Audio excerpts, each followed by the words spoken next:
welcome to the Dark Side of Soul podcast. This is Joe. And this is Sean. Thank you for joining us for our Halloween episode. Is this our Halloween episode? I was thinking about that earlier. I think. Wait a second. Yeah, because everyone knows we record these a couple weeks before they're released. I think. What's the date? 16th. We'll have number 2 on the. No, you know what? I think this is going to be after Halloween. Hi, everyone. No, this is. Hold on. We did. Is this Halloween week? After this is the one after Exorcism. Oh yeah, it will 2. be. Yeah, that's Halloween. Right. It's our this is welcome to our Halloween episode. Yes, right. Why would we talk about monsters and it not be Halloween? Well, it is the dark side. Doesn't really matter when we talk about spooky stuff. But it matters more now. That's right. So, I'll also mention that we do run the Dark Side of Soul Ghost Walk right here in Seoul. If you want to join us, which we're getting a lot of bookings because of this time of year, you can join us on a tour. Go into darksideofsoul.com. If you book with friends, you might get a discount. We have group discounts, 4 or more. We also have our comic, Dark Side of Soul, Weird Tales from Korean Lore. You can get on darksideofsoul.com and on Comixology. yes, finally. It took some time. They were very picky about the process, but rightfully so, because Comixology has the best digital comic reader in the business. It really, really does. I'm looking forward, because we haven't seen it yet as of recording. I'm really looking forward to see how it works in their formatting. I bet it looks great. Well, now they have the best comics. Right. They have Dark Side. You're damn right. Also, perfect to read for this time of year. Huh? Perfect to read for this time of year. Yeah, I agree. And just in time for the holidays, if you want to send those as gifts. You'll be hearing that a lot from us. Also, our Facebook page at facebook.com/darksideofsoul. Sorry, I've been saying it wrong this whole time. facebook.com/the-dark-side-of-soul. Just search for Dark Side of Soul. Yeah, is our Facebook the Dark Side of Soul? I don't think I knew that, but I just typed it. I typed it and it went to it said, "Oh, we don't have this." So I put a the in there and it went to the right page. The comic is the Dark Side of Soul, and that's how it's copyrighted. So the comic is at least going to have to go forward like that. But I think we're kind of interchangeable when we use the article or not. When we like in speech, we gotta remember to use it.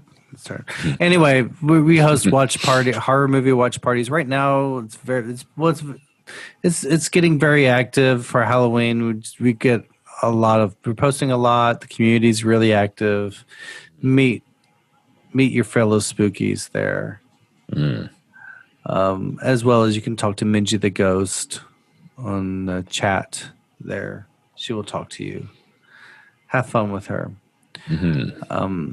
Also, if you contact us with supernatural experiences you've had in Korea, we're working on another book. Contact us at the Facebook page. And we will be if you're catching this before the 31st. 2020. Yeah. There's an event we're going to be at. Yes, so we're going to the Dice Latte, which is owned by our Dice Latte. That's right. It's the Dice Latte, which is really it's really growing into one of Seoul's premier geek spots. Board games and comic books and beer and coffee and sandwiches. Good like cafe food and Little Is it really cafe food? It seems more like pub grub you would get back in Canada. actually, it is. That's right. Right. Except not as greasy. No, not as greasy, but it's like a yeah. decent sandwich. And Yeah, it's very good. Chicken, Yeah, was it chicken tenders and nachos? chicken. There's yeah. So we're our good friend Joey Kroner owns and operates that. It's in Huegi near Huegi Station in Seoul.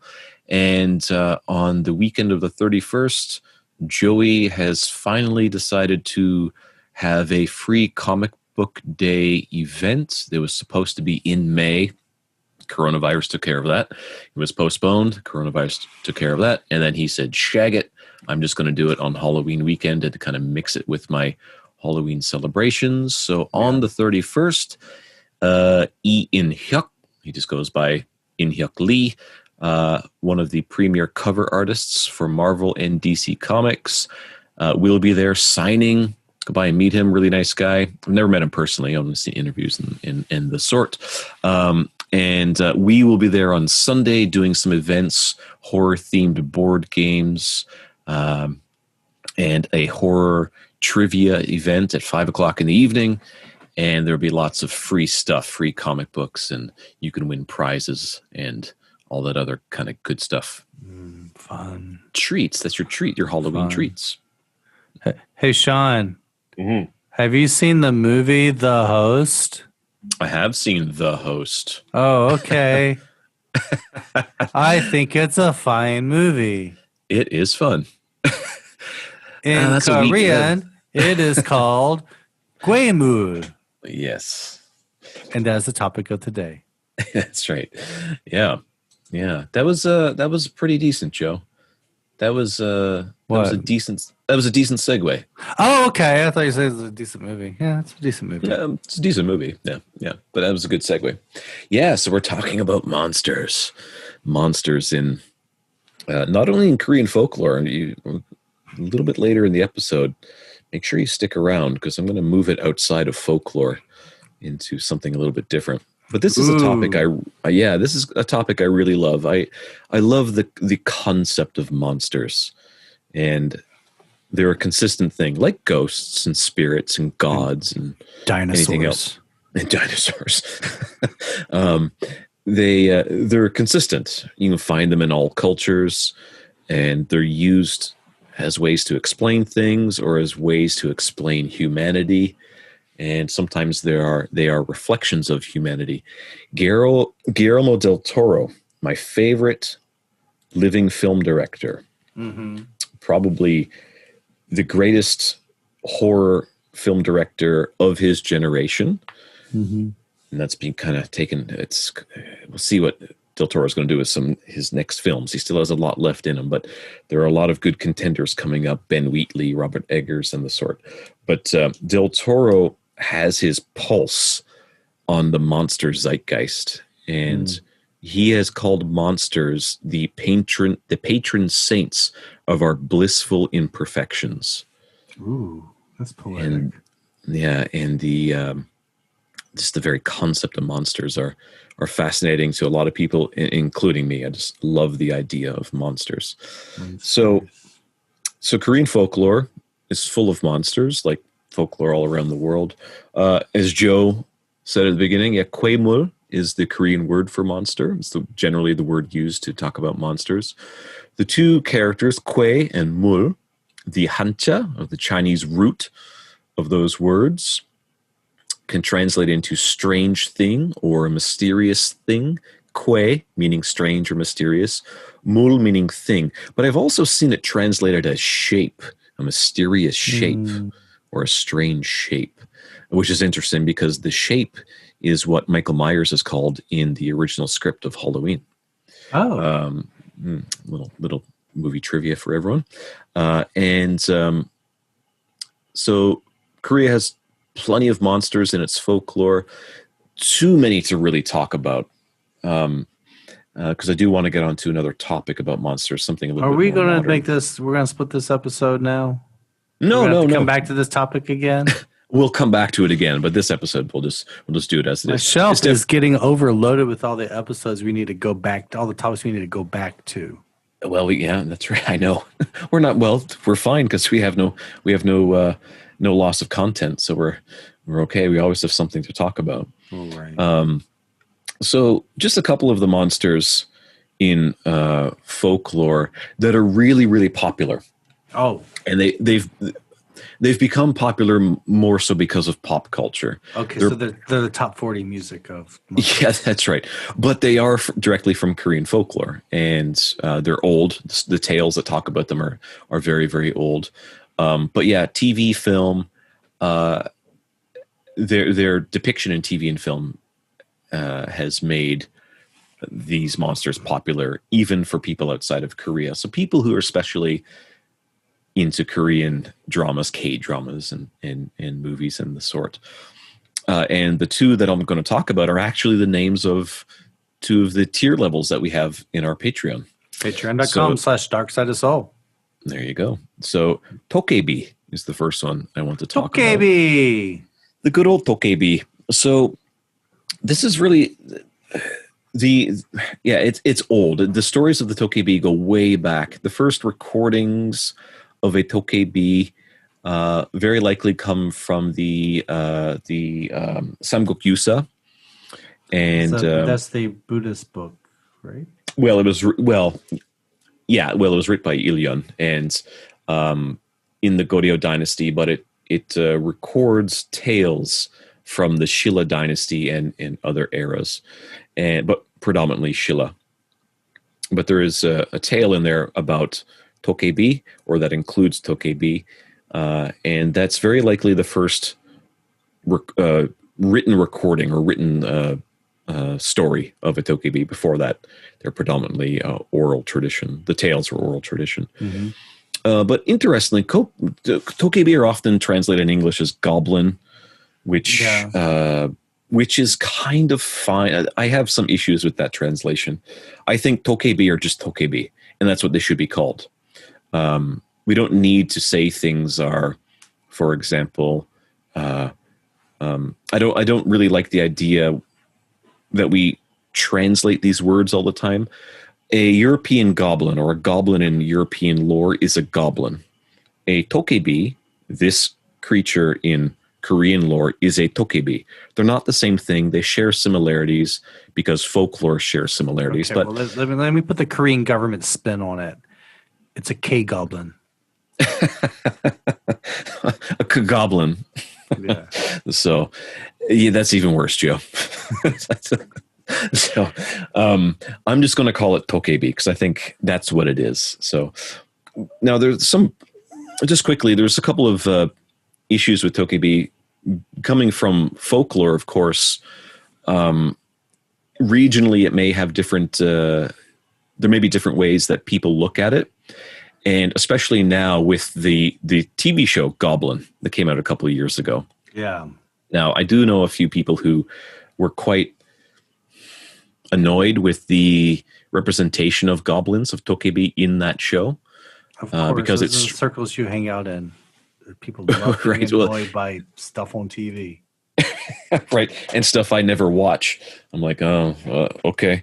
But yeah, so I do understand their point of view, but at the same time, I'm kind of okay with it. I've never seen the show, but I know enough about the show to know like how it changed the lore of Tokebi.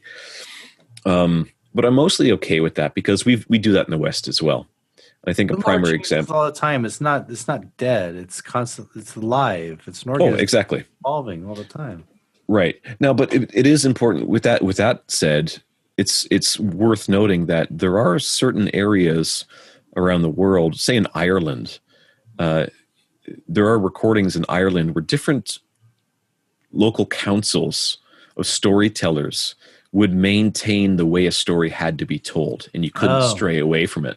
So there are places that make it strict, and this has existed in Ireland, in parts of Ireland, for quite some time. Yeah. So there is a precedent for these tales to not allow the tales to stray away far from their roots. But we've done it anyway in the West. We've allowed Hollywood to do that, and I think the biggest example is the Werewolf. So if you ask anyone today, generally, who's familiar with horror films in any way, or even just familiar with werewolves on the periphery, Mm-hmm. and you ask, how do people change into werewolves? So, Joe, how do people change into werewolves? Well, there's a full moon. Right. Entirely from Hollywood. That doesn't exist in folklore at all. Doesn't. It does not. That was created Hollywood lies? Hollywood lies to us. It created the script. And in the first Wolfman, so it's from the Wolfman, the Universal Studios film from 1941. So Kurt Siodmak wrote that film, and in his original film, it mentions the moon, but it doesn't mention the full moon. It wasn't until the sequels that it actually became the full moon. Not but it became Michael so Landon went on and became a teenage werewolf. Oh, that's right. It's a great movie. That was in the 50s, but yeah, great movie. That was before he did Bonanza. So I'm fine with like the changes to the lore and whatnot, because it's like you said, it's living, it's going to happen. We now have pop culture that permeates everything we do. So that's going to be how these things are going to change. I mean, how much it's going to be how they survive. Yeah, that's how much has zombies evolved? Well, yeah. Right. And if you want to talk about kind of I don't know, moving zombies away from what they were. The original Haitian meaning of zombie. Right. And different chants. It took black magic to get people to rise from the dead. There are films that use that. The original, say, like White Zombie with Bela Lugosi. Yeah. That's how the zombies are depicted. The Plague of the Zombies, a Hammer film from the 60s. If I remember correctly, zombies in Haitian in the Vodun. They made them zombies by it was kind of like you pay the shaman to get revenge on someone or something like that, how was it done? But anyway, it was a type of poison, I think, from blowfish. Yeah, that's right. And it was magic, and they put someone into basically a coma, and they would say they're dead. Right. And then after a while they come back, but they've had brain damage, so they're kind of like right. Yeah. So and it's just completely changed.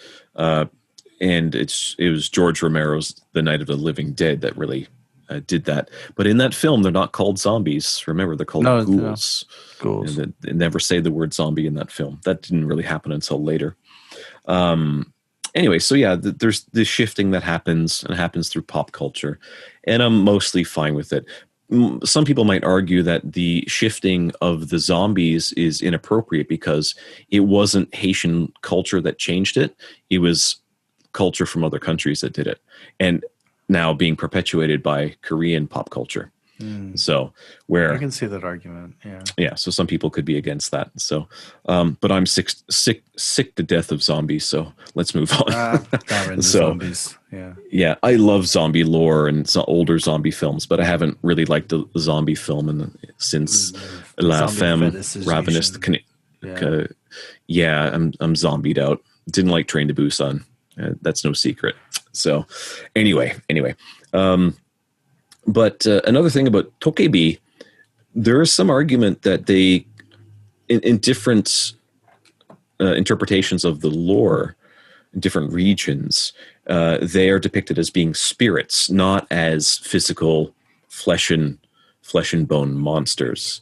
And you can date this back to an account that's called the Songho Seisol. And this is from the early 18th century. And it's written by a man named Iik.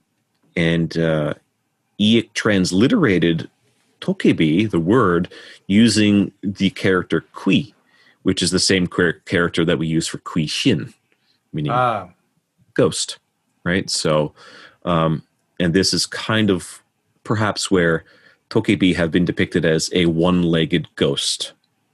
And that's where it comes through the lore. And there's other things involved with that. So that's kind of how they can be shown as being depicted as ghosts.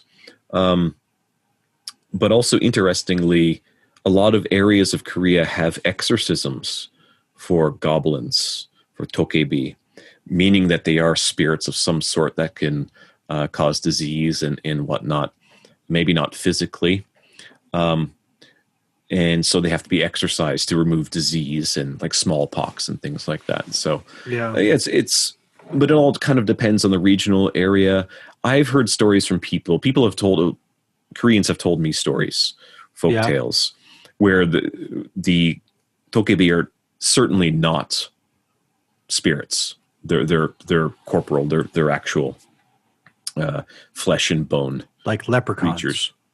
Yeah, that's right. So that's another thing. Like I consider them to be a little bit more similar to leprechauns, the little people, fairies, like in Irish lore. That seems to be a bit more significant for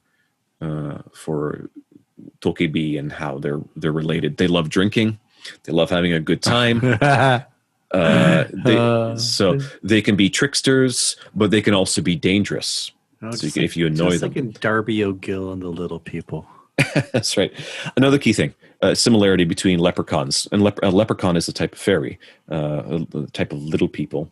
The tokebi often provide riches for humans, like the leprechaun, and they provide bad luck too. Because there's there's that one tale, a tale on my tour. About in the 80s, people on right. People on stage in the 80s were just running out in the traffic. They were just narrowly missing getting hit by the cars, and they would just keep doing this over and over. They wouldn't cross the street; they just kept going out into traffic, going back, and just doing it like they're playing a game of chicken. And turned out that when a journalist asked them what they were doing, they said, "Well, they're trying to get cars to hit the tokebi off their backs." Right, tokebi were giving them bad luck. Right. Yeah, and that's interesting because there are some stories that say tokebi would suddenly grab on to a man and just try. He's like, "Come on, let's wrestle me. Come on, wrestle me." And he'd start trying to wrestle with the man. Oh God! And it turned into a high school dormitory. All right, right. So, but they'd be easily overcome. They loved wrestling, but they were really bad at it because they had one leg in a lot of versions of the lore. So it's pretty easy to sweep a guy with one leg. Yeah. So they can cause trouble, cause harm. So a lot of stories like that. I know of stories that have been not changed, but regionally or in terms of time, they've been retold where the tokebi, someone has messed with the tokebi in some way or a group of tokebi, and the human who does that gets punished in some way. Beat him in wrestling. That's what happened. So they either beat him, they just beat the guy, and then leave. Beat him up and leave, or they kill him. So death is involved. So I have heard versions of stories like that. They're less common though.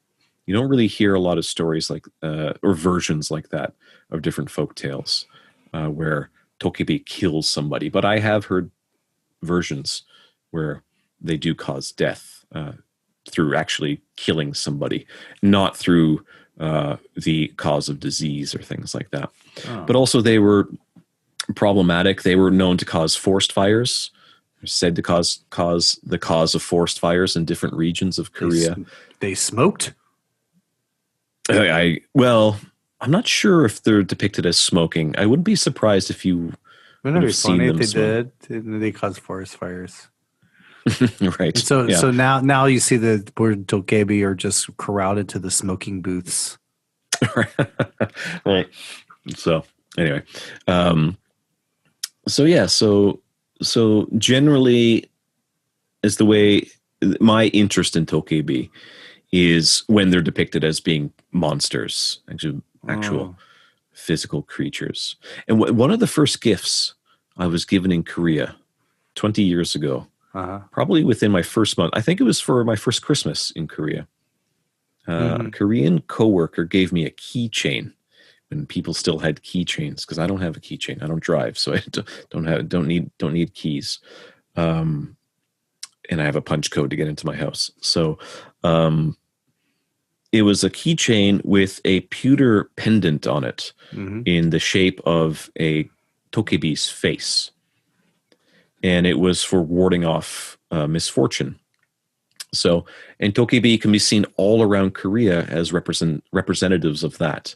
That's the Ah, positive side of the tokebi. You that's can see them good. on bridges. If you go to Anguk Station, there are along the walls where you start your tour, Joe, Yeah. all along the walls. So if anyone joins Joe's tours on Saturday or Sunday nights, when you're coming out of Anguk Station, going towards Gate 2, right, Joe? Where you start?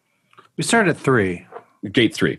So, but actually, yeah. So going 2 towards and Gate 3. 3, 2 and 3. Yeah. yeah, they're near each other, right? The same kind Yeah. of They're on the hallway. same corner. Right, Yeah. right. So when you're going out to meet Joe to start the tour, have a look at the walls in the station before you leave, and you'll see that there are carvings, square carvings, placed all in different areas around the walls. Those are tokebi faces. Oh. So, and they're there to ward off evil. So you can see them, like I said, bridges, roof tiles. You can see them all over the place as protection. So they do have that duality to them, which is very interesting. So that's the good old tokebi. And another one, just very quick. Don't have too much to say about this one because I think we talked a little bit about it before, and I want to bring people's attention to something else. Okay. Is the gumiho. What does the gumiho say? So the gumi. don't. Yeah. Just don't. I'm dazed right now. I'm sorry. I'm running off a little sleep, and I'm just letting my brain go. I don't need drugs. Just need no sleep. I just need no sleep, and I'm just no- like, I got no filter. It's just popping. That's fine. But I'm not answering your question. So, but the gumiho is the nine-tailed fox, famous in Korean lore, probably disseminated from China, but more common in Korea. Especially the way it's depicted is very Korean, quite different. So I'm not going to talk too much about it here, but it's also been made famous through a television show. It's that the name of that show's slipping my mind. I know now people are saying, I know what that is, and they're yelling it at me, and I can't remember what the name of that show is. But it's something about a guy has a girlfriend who's a gumiho. That's exactly what it's called. A guy who has a girlfriend. My girlfriend is a gumiho. Oh, okay. I think a guy has a girlfriend who's a gumiho. That's a way better title. They should have called it that. Sounds like the opening of a joke. Right. There was this guy. Yeah. So there's this guy. He had a girlfriend who was a gumiho. And that's a literal translation from the Korean. The Korean title is Ne Yojachingu는 Gumiho. Oh. Yeah. Literally. That's what it means. Yeah. So I think it's been made popular. My daughter has a book. I think I talked about this before. My daughter has a bestiary for kids, Monsters You Should Know. Great little book for teaching kids about different folk creatures from different cultures around the world, which I think is a fantastic way to help people understand and appreciate other cultures, be a little bit more knowledgeable about other cultures, realize how we're so similar in so many different ways. And there is a gumiho in that book. And when my daughter saw that, she loved it. She loved that gumiho was in that book. So if everyone goes to our Patreon, and I have my audio series there, Weird Tales from Korean Lore, episode 10 is a gumiho tale. So Weird Tales from Korean Lore, episode 10, it's called Cracking Sound of Bones. So go to our Patreon, join, and have a listen to that tale. That's one of my favorites too. So gumiho tales tend to be good. Yeah, and they're not. They're not always. They're not always kind of ambivalent. They're like sometimes they're just full on. They're full on evil. They just want to eat livers, and they have to eat 1,000 livers. Yeah, and but gumiho just seems to have so many variations too. It's like he's either beautiful or ugly. It's benign or unbenign. Yeah. benign or malignant. Malignant. Mm-hmm. Yeah, like a tumor. So yeah, but all the really interesting, the very popular tales are when they're very evil and malignant, and they seduce people, and they want your liver, especially the liver of men and young boys. Mm-hmm. So, but not only that, the tale that I share is different. There's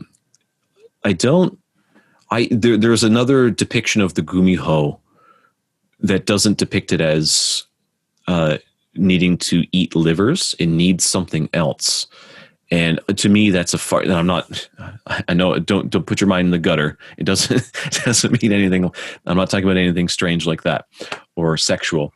It needs something else. And I'm not going to share what it is because I want to encourage people to go listen to the episode on the weird tales from Korean lore.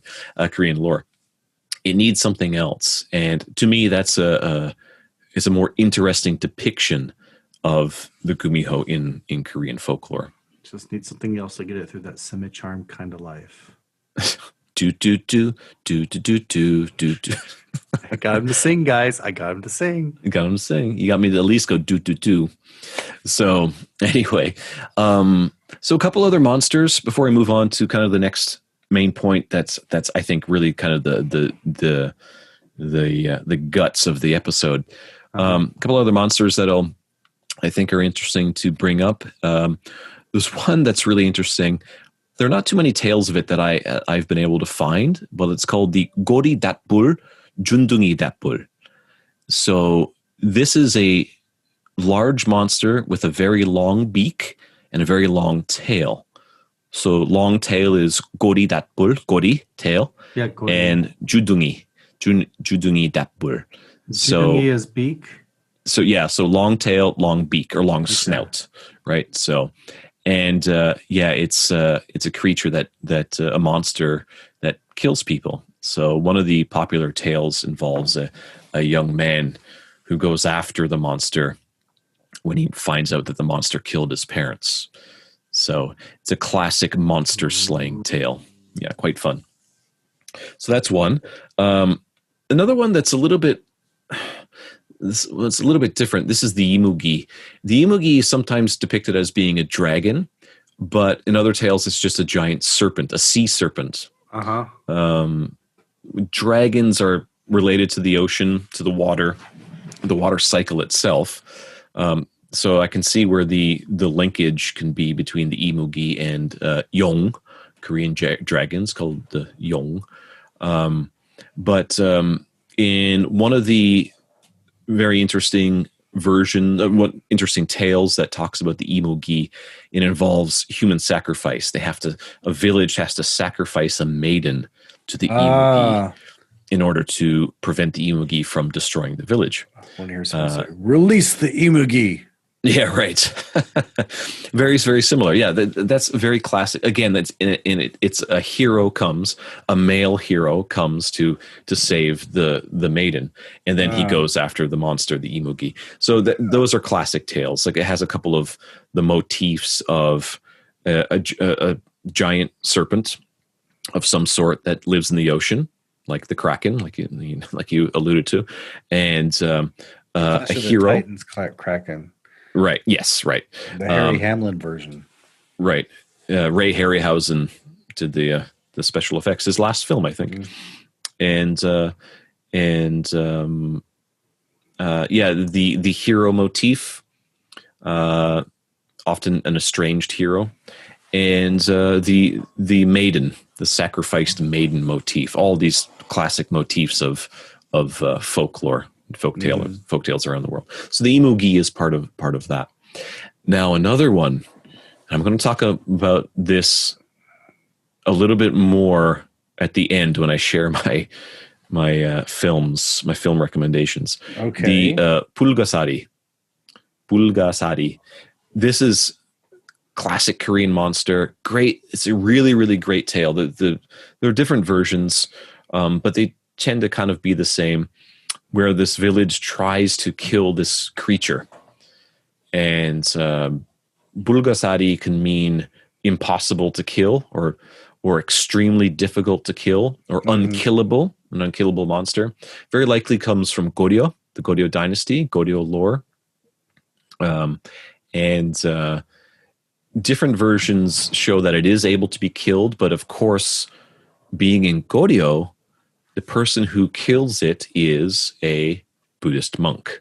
Very makes sense, being from the Goryeo dynasty, and it's a Buddhist monk who kills it using magic. So that also links that tale to what's called a goe-su, and the goe-su are the monks with magical powers, tales of monks with magical powers. I share several goe-su tales on my Weird Tales from Korean Lore audio series on the Patreon. Also, one of my favorite types of Korean tales. And before moving on, check out our comic book. When I wrote that, one tale was always going to make the cut for the stories. I had so many tales that I wanted to include, but I had, there's page limitations. So I only chose 3. And this tale was probably one of the first 2 or 3 that I thought of. Was like, oh yeah, I got to include this. I love this. And it never left. It was always part of the roster of stories in the Dark Side of Seoul, Weird Tales from Korean Lore comic book. And it features a monster. So this is the second tale in the comic that's called Wicked Things Love Darkness, one of my favorite monsters from Korean lore. And you can read the story in the comic. So it's a gory one. That's the gory one. Yeah. A lot of people have said that's their favorite one. Wow. Yeah. Several people have said they really like that one. So anyway, now moving on. Joe, how when growing up in the South, yeah, did you have stories of skunk apes? No. I'm trying to remember where skunk apes come from. They might be more significant more. I grew up there in the 80s, so it was more about devil worshippers. Okay. But no cryptids and things like that? No. I don't think so. Yeah.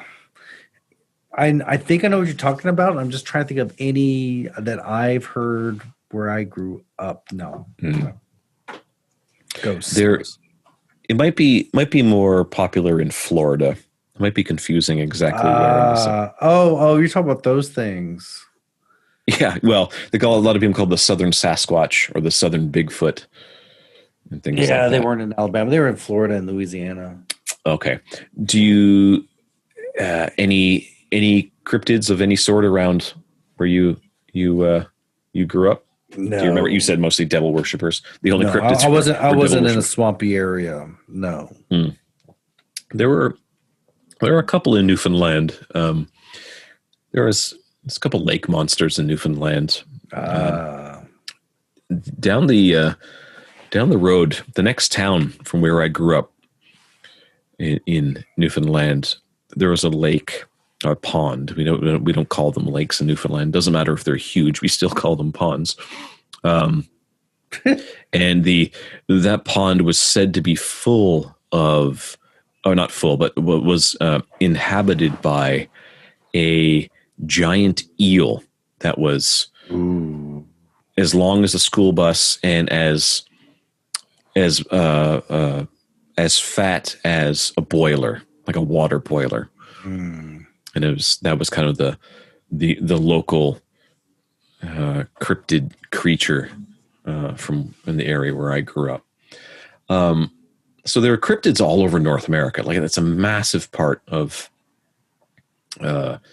North American folklore, and in like urban legends, but also like beliefs in things like cryptids. There are a lot of researchers in North America, cryptozoologists. A couple of the famous ones from Canada, Renata Hinden and John Green. Both were in BC. I met John Green around 2002. Probably one of the premier Sasquatch researchers. Spent the afternoon with him at his house in Harrison Hot Springs, British Columbia. He showed us the original Patterson-Gimlin footage of the Sasquatch, the famous one. Wow. That was taken in Bluff Creek, California in the late 60s. Still hasn't been disproven. A story came out years ago saying it's been disproven, but it turned out the story that it was disproven was a hoax. So the hoax was that it was disproven. So ironic. So I've always had this interest in cryptids, and I guess that's just linked to my general interest in monsters and folklore and folk beliefs, and now heritage, and how these ideas get passed down, and why they get passed down. So Korea has cryptids as well. Doesn't seem to be as prominent as it is in other parts of the world, but Korea does have a few very interesting cryptids that people are not really familiar with. And I will say, a lot of people might know, cryptids are alleged animals that have not been identified by science. So they generally are not considered to be mythical. They're not considered to be supernatural. Well, yeah, no, they're not considered to be supernatural. They're considered to be animals that science hasn't recognized yet. Loch Ness Monster. The Loch Ness Monster is one of those as well. So, yeah, and in Canada, there's Ogopogo. It's the famous lake monster in Canada. So, but Korea has its own. And Korea, speaking of lake monsters, Korea has its own lake monster, but it's in North Korea. And it's in Jeonji Lake on top of Baekdusan, the famous Baekdusan, the tallest mountain on the Korean peninsula. Yeah. Allegedly where Kim Jong-il, the former leader of North Korea, was born. And that's where they say he was born, right? Was it him or his father, Kim Il-sung? I think it was Kim Jong-il, right? They say he was born. It was Kim Jong-il, yeah. Yeah, he was born atop, vacationing or out there or something. Right. So, but there is a crater lake on the top of Baekdusan. It's called Jeonji, which can be translated as Heaven Lake, and a very beautiful spot. If you've never seen photos of it, just go to Google and type in Baekdusan, Baekdusan, Baekdusan, the Whitehead Mountain, and you'll see pictures of Jeonji, the famous Heaven Lake. Yeah. But there's allegedly not one, but several lake monsters living in Jeonji. Oops. So there is a record from 1903 that says several people were down around Jeonji, and a strange creature crawled up out of the lake and attacked 3 of the people. They had guns, and they shot it six times, and it fled back into the lake. And the records allegedly state that the creature looked like a giant buffalo. So very, very strange. A giant buffalo. A giant swimming buffalo. Well, this buffalo, they do like their water buffalo. So, so a giant buffalo. That's what it was described as looking like. Fast forward 60 years, 1963. Over a 3-day period in August of that year, I think it was the 21st to the 23rd, around that time of August 1963, over 100 people reported seeing 2 strange creatures swimming through Jeonji Lake. Oh. And of those 100 or so people, no one could identify what it was or what they were. So that became a very much talked about sighting of the alleged Jeonji Lake monster. Fast forward 30 years, towards the end of the 20th century. It's so weird to say last century, the 20th century, just because because you and I both lived in that century. We have memories, deep memories from that time. It just seems so weird to say last century. My entire childhood was in that century. So, but then again, 20. you watch a movie and they go, "Welcome to the 20th century," and you're like, "Ha ha ha!" 20th century dated. Fox. Yeah, right. So, anyway, so in the late 20th century, late last century, there were several more sightings of the Jeonji Lake monster, and some of them described it as having what seemed to be a human-like head, but a body like a seal. So like a seal-like body. Very, very strange. Various accounts from the late 90s, the late 20th century, late 80s, in going into the 90s. And then in 2007, a Chinese news team, I think it was just one reporter, he went up to Baekdusan from the Chinese side with two mountain guides for the purpose of filming the sunrise. And he left pretty early in the morning to get up there. Of course, you got to get up on the top before the sun actually starts rising. So got up there, set up, sun started to rise, and one of the guides noticed something moving in the water. Or what he initially thought is that suddenly there was this rock. He thought it was a rock in the lake. It wasn't there before. And he points at it. Then it started to move. And everyone started, looking at trying to figure out what it was. And then other shapes started swimming alongside the initial one. And a total of 6 appeared. And they started swimming through the lake. And instead of filming the sunrise, the journalist started filming the lake. And he captured it on film. Oh. And he claims that he never believed in any kind of creature, cryptozoological creature, cryptids of any sort, ghosts, nothing like that. But now he's a firm believer that Junji Lake is home to an unidentified animal. And he thinks he caught them on film. So he has 90 minutes of footage, and they seem to be frolicking. They seem to be playing in the lake before they just kind of disappear. They go under the surface and they don't reappear.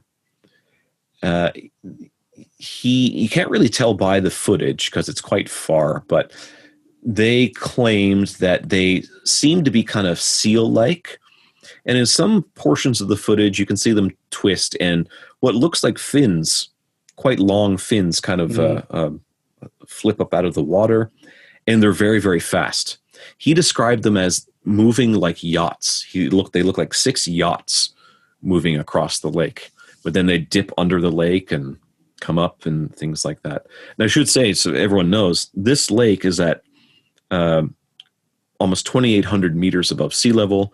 There's no ports there. No one has yachts or boats up on that lake. And the North Korean side, of course, is off limits. So that is those are some of the stories of Korea's alleged lake monster in North Korea. Yeah, pretty interesting stuff. Yeah.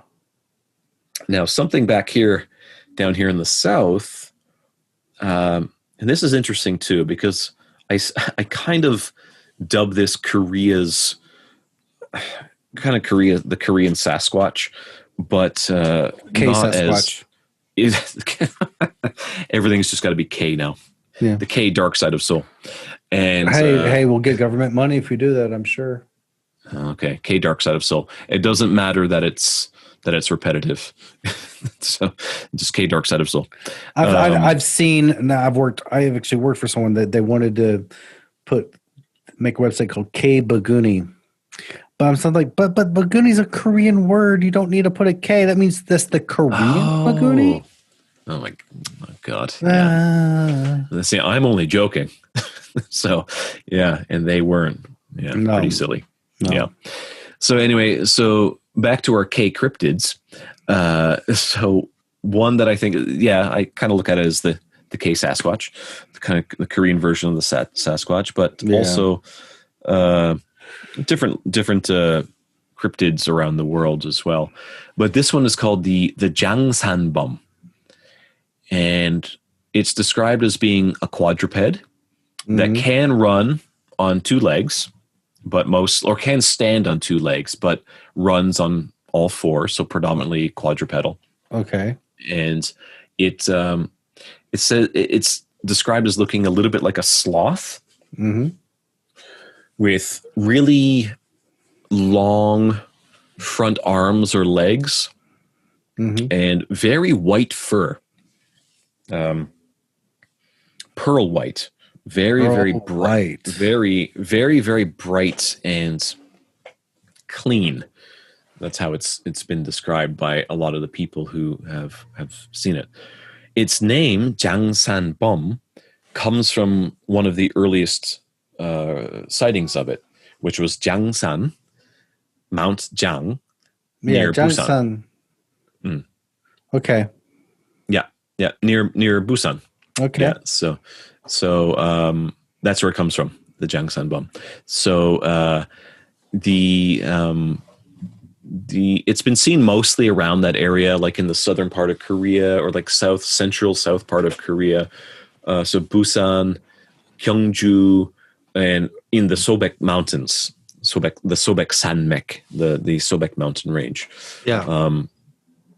The first sighting that I've been able to find is from September 2010, and it was described as being very hostile.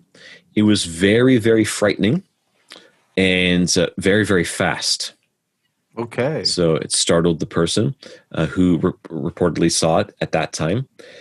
Other sightings say that it can mimic a human voice. So if you speak, it copies your voice. It mimics you. Yeah.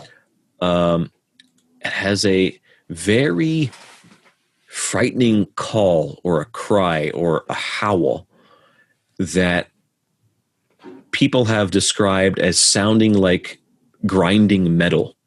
Ooh. Like when metal scrapes against another piece of metal.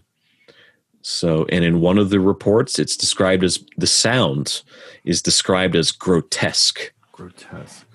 And very uncomforting, and very, very frightening. Some other reports indicate that, or actually most of the reports have indicated that they appear at night. They're mostly nocturnal or in the very early morning. And it was often reported in foggy areas or misty areas. But other sightings happened in broad daylight, including one that happened in this year. This happened this year, this summer past. People filmed something in one of their local mountains that people are saying is the Jangsan Bom. So NBC did a report on this. They went to the area, they spoke to the witnesses, and they all described what it was. And of course, the other experts are on there trying to say what it actually was and things like that. But it's very interesting. So we can link to that video so people can have a look at that NBC. Cool. Yeah, we'll have that on the website.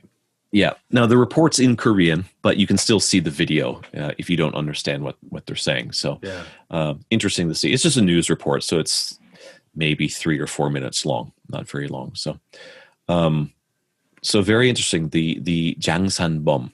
Jangsan Bom. Yeah. Now there is a film that came out a couple of years ago called Jangsan Bom.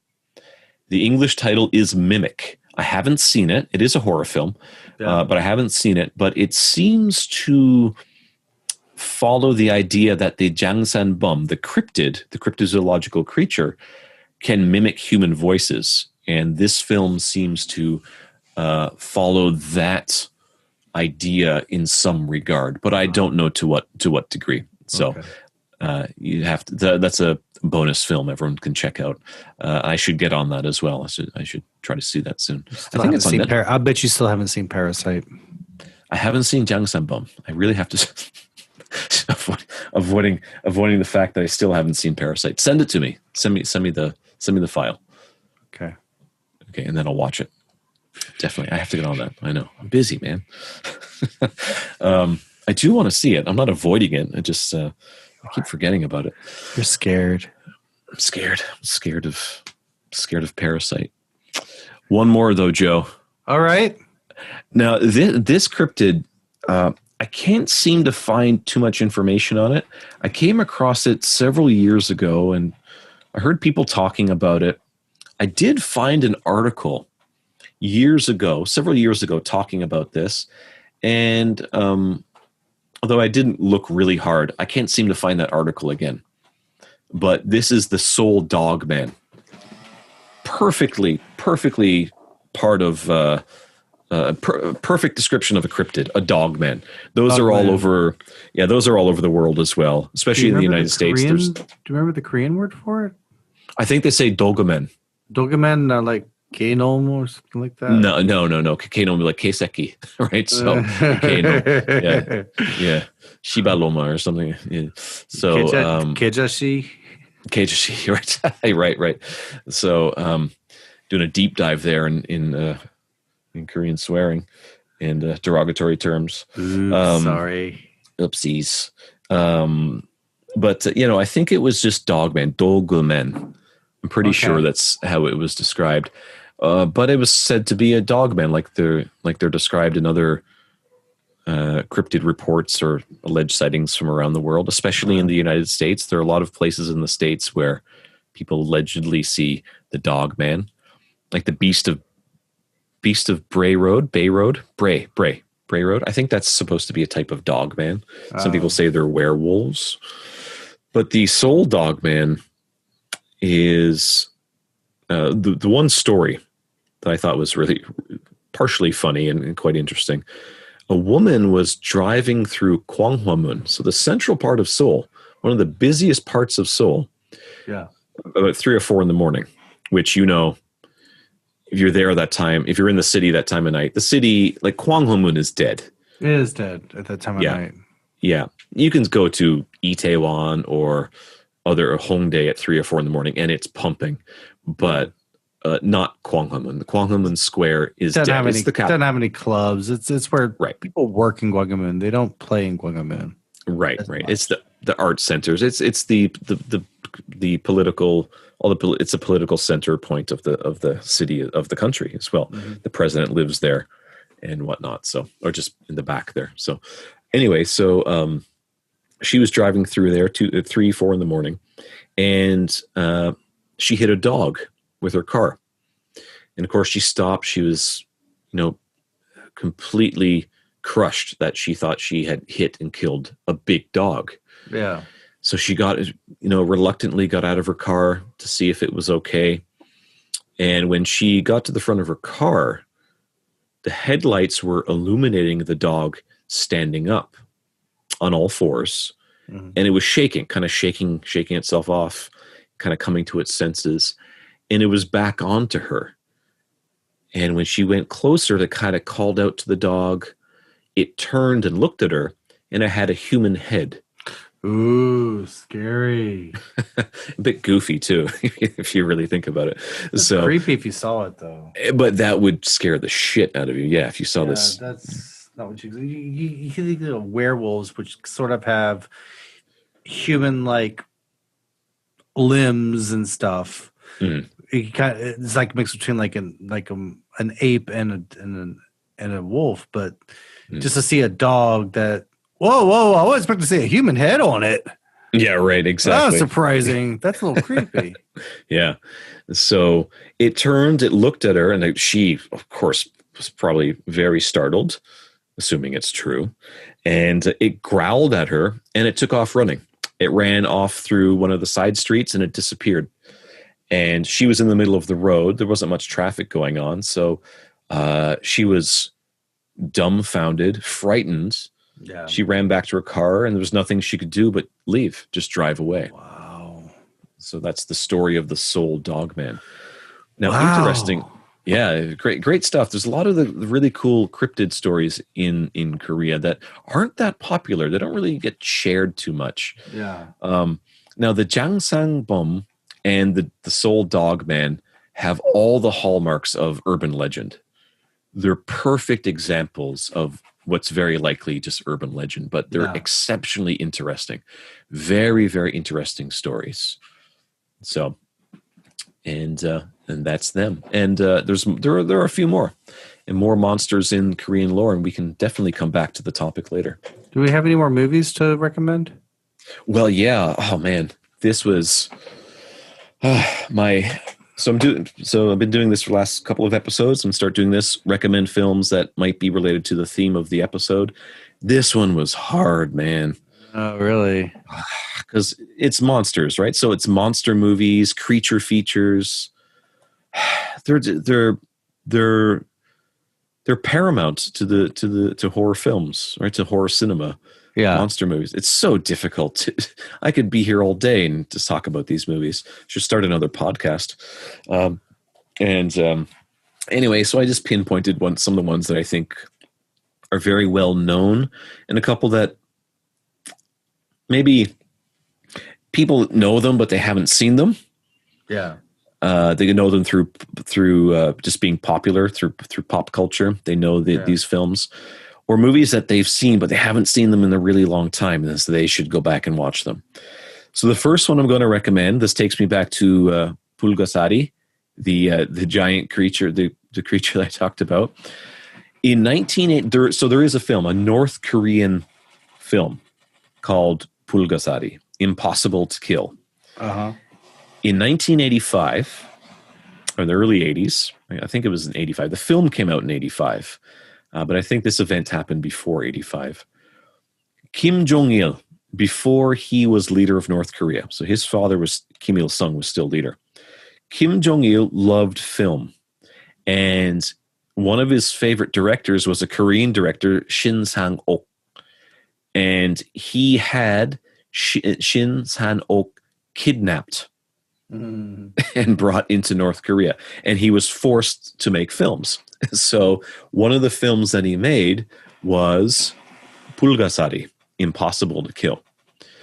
It's essentially a kaiju film, giant monster movie, which in Korean they're called goe-su. Kaiju, when you have those characters, it's called goe-su. So goe-su films or kaiju films. So it's a North Korean kaiju movie, a goe-su movie, and it is hysterical. It's not that bad. It's a lot of fun, and I did play it on our watch party several months ago. Oh, yeah, cracking good fun. I keep feeling, or someone should do this, make a movie of that whole thing. Like make a movie of him being kidnapped and being brought to North Korea to be forced to make that movie. Oh, that'd be great. That'd be like another version of was it the Disaster Artist or Ed Wood or something like that? Oh yeah, right.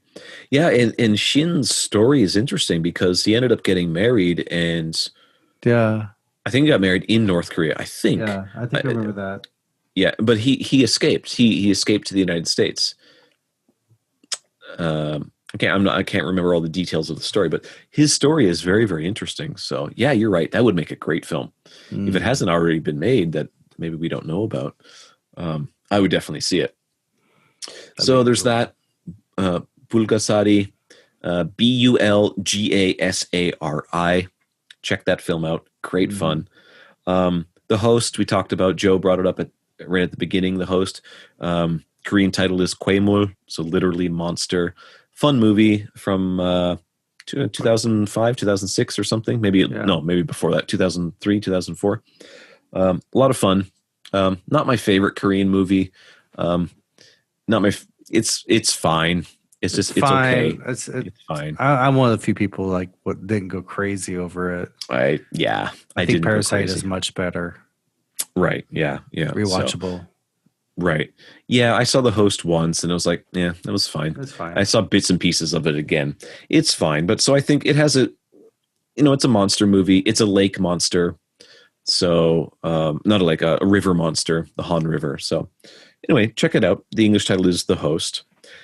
Now, movies that I think most people know about, but a lot of people haven't seen. And that's the Universal monster films, the golden age of Hollywood horror. Starting in 1931 with Dracula starring Bela Lugosi, Todd Browning's film. What a classic movie. All of them, all the golden age ones. So the Frankenstein films, Dracula, The Mummy, and then later in the second cycle in 1941, The Wolfman. Just great films. I find that a lot of people haven't seen these movies, but everyone knows about them. Right. Like if you tell a little kid to draw Frankenstein, he's very likely going to draw Boris Karloff, right? Jack Pierce's famous monster makeup for Frankenstein's monster. Classic stuff.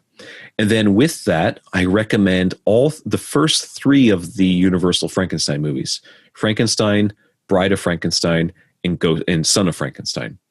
This is cinema's first great trilogy of films. All 3 of those movies are fantastic. They're excellent. Bride is a very good contender for the greatest sequel of all time. Up there with I'm serious. Up there with The Empire Strikes Back, Terminator 2. It's up there with those films. And then Son of Frankenstein could be the best 3rd installment of a series. It's really, really good. So go see all those films. And then later, starting in the late 50s, going through the 60s, Hammer Films, Hammer Studios in England. Love Hammer Studios. I grew up on Hammer.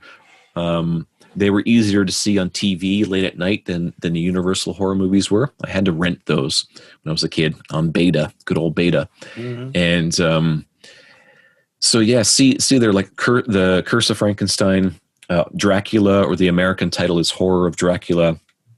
Their Mummy movie is fantastic as well. So this is all mostly Peter Cushing, pre-Star Wars Peter Cushing, and Christopher Lee. Fantastic films. Yeah. And I also recommend The Curse of the Werewolf, which was Oliver Reed's first starring role. Excellent movie. Very, very good. Some that are a bit more modern. The Mist. The Mist is a Frank Darabont adaptation of Stephen King's novel. It's superior to King's novel, especially the ending. It was a short story. It was a novel. Oh yes, a short story. That's right. Yeah. A novella, right? Novella. Yeah. From Skeleton Crew, I think it was. Is it in Skeleton Crew? Yeah. So Frank Darabont rewrote the ending.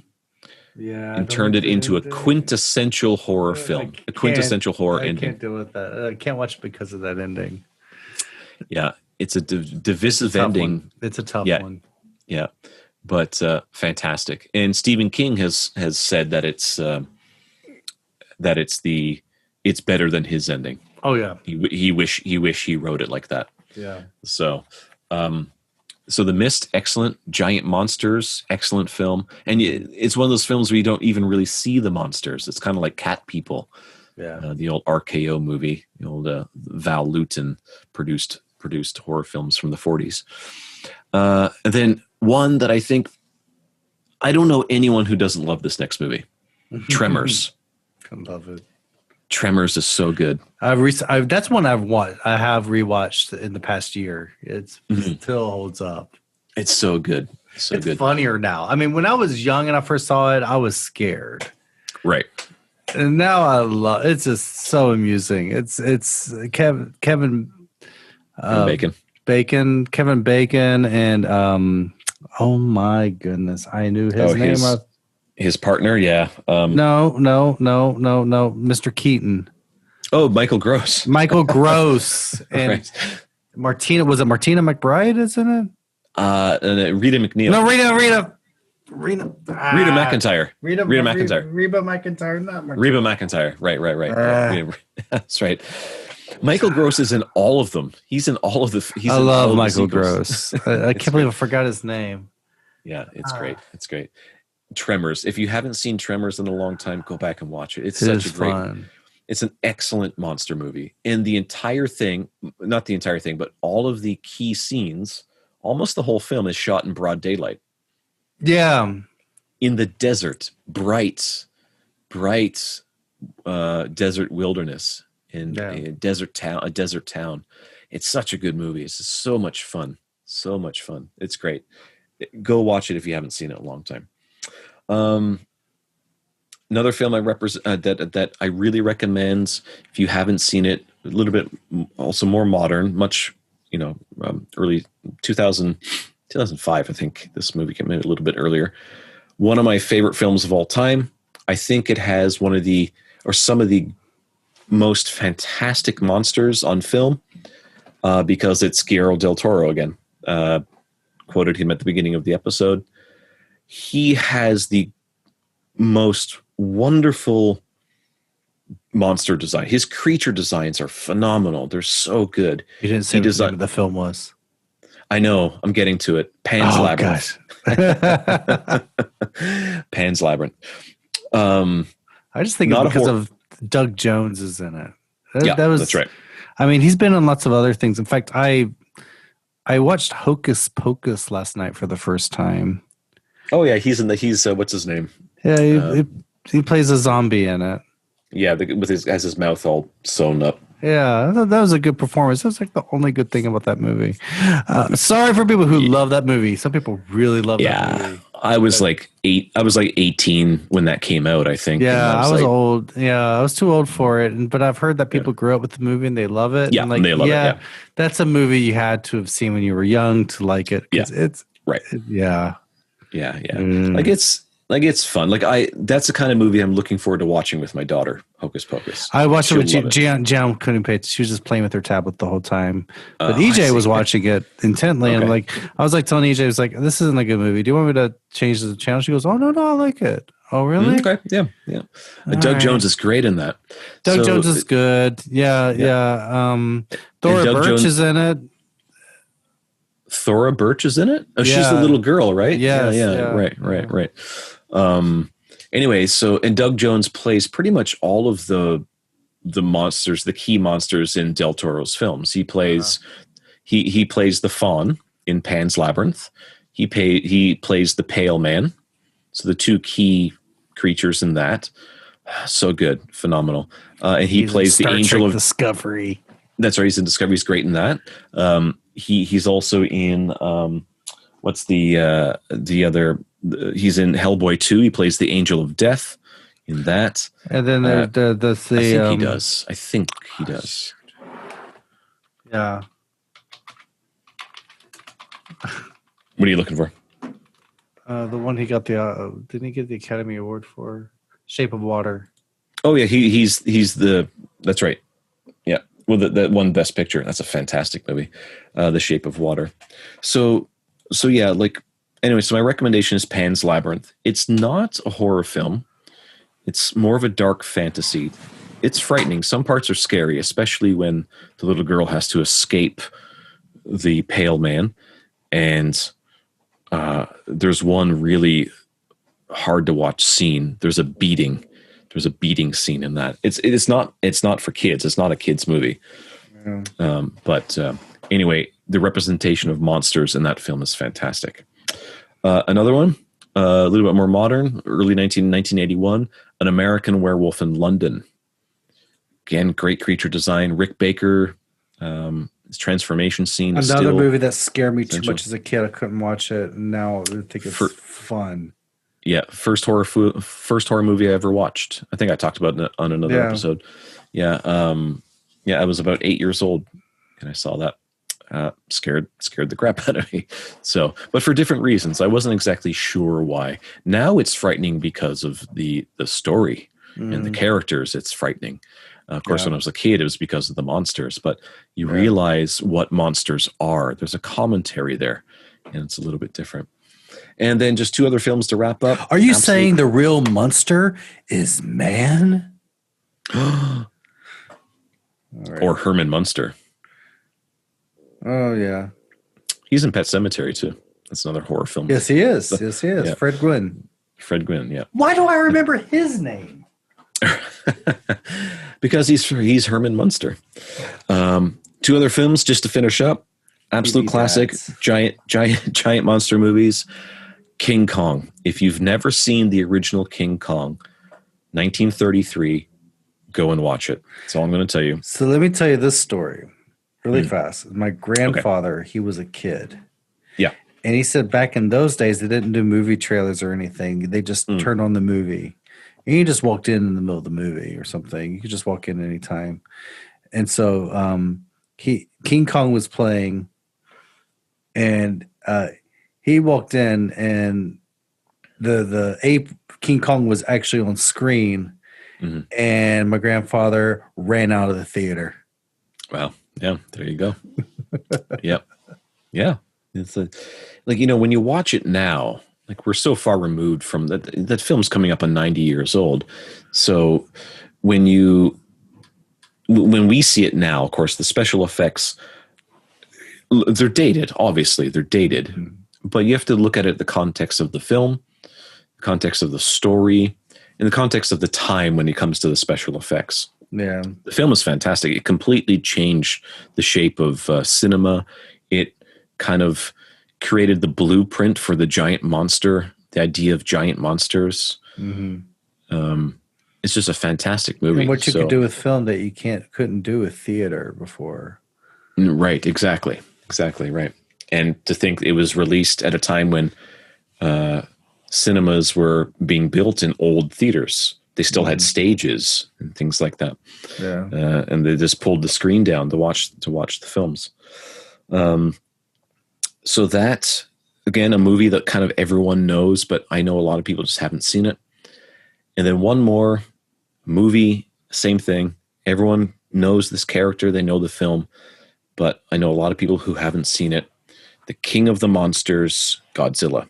Gojira, the original film. And if you can, try to watch the Japanese version, the original of the original.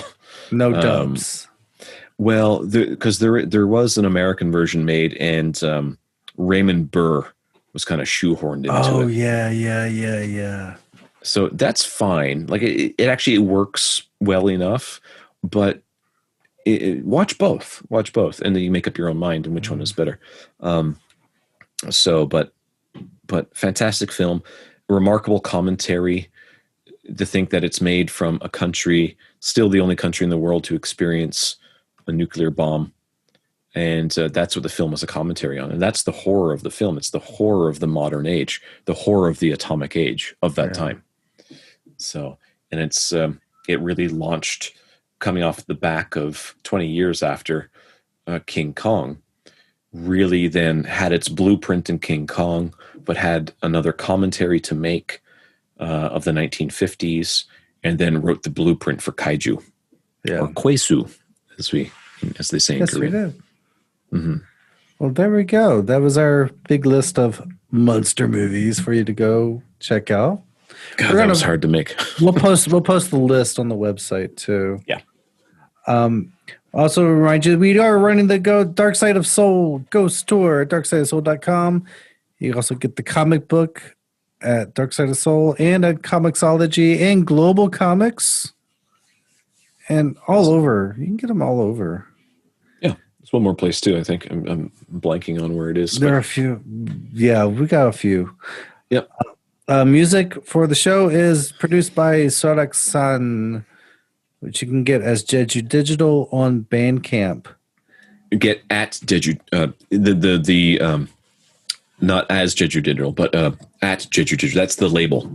Oh, Jeju. Okay, at Jeju Digital on Bandcamp. Yeah. Right. 2 new albums out too. So go support Sorak-san. We'd like to thank our top tier patrons: Angel Earl, Joel Bonamini, Jamie Staley, Sharon Cullen. Thank you for your support. You can also join those top tier patrons if you go to our Patreon at patreon.com/darksideofsoul. Want to repeat our call for if you have any supernatural experiences inside Korea, please contact us. We're collecting these experiences for a book. And we also have our Halloween, remind you of our Halloween event at the Dice Latte. We'll be there November 1st. That's when we'll be there. Yeah. But the event is all weekend. Yep. All right. Well, everyone, it's a long show. We did a long show today. Yeah. It was good. That was really good. Sean did lots of good work today. Thank you, Joe. I deserve a beer. Another one. You do. Drinking beer the whole episode. And if you had the video, you can see me drinking my Guinness. You can get the video if you are a patron. Anyway, guys, until next time, stay spooky. Good night.